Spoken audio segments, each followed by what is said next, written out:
দেখুন, আবার বলা হচ্ছে মার্কেট কোথায় হবে তারা ঠিক করে দেবে। কি করে ঠিক করবে? ঠিক আছে, স্লটারের জন্য কি করে জানবে যদি কেউ দুধ দোয়াবে বলে গরু নিয়ে যায় কেনে? আমি কি বলতে পারি তুমি দুধ দোয়ানোর গায়ে কিনবে না?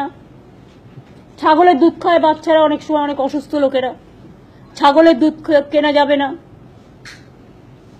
কখন বলে দেবে মুরগির ডিম খাওয়া যাবে না?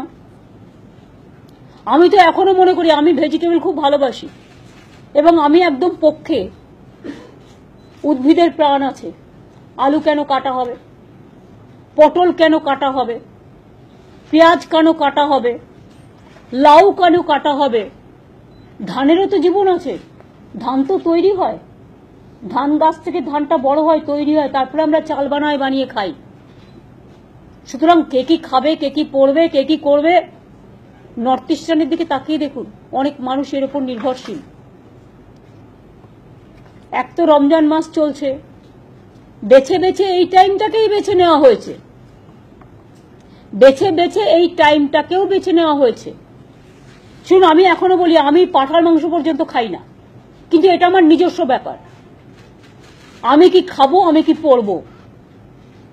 কিন্তু অন্যকে কি খাবে আমার কোনো অথরিটি নেই তার মুখে একটা লুকোপ্লাস্টার লাগিয়ে দেওয়ার। আমার তো মনে হয় ফার্স্ট লুকোপ্লাস্টার যারা আইনটা করেছে তাদের মুখে লাগিয়ে দেওয়া উচিত।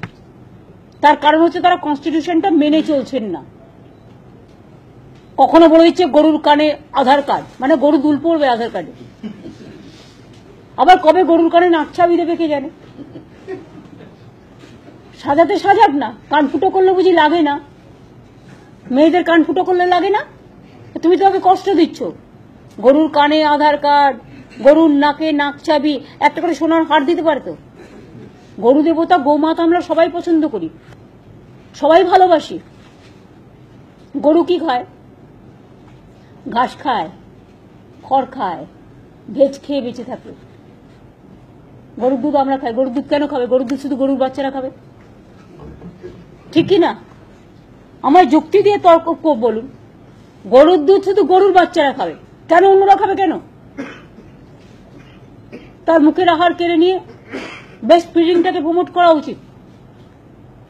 সুতরাং বলতে গেলে অনেক কথা এসে যায়।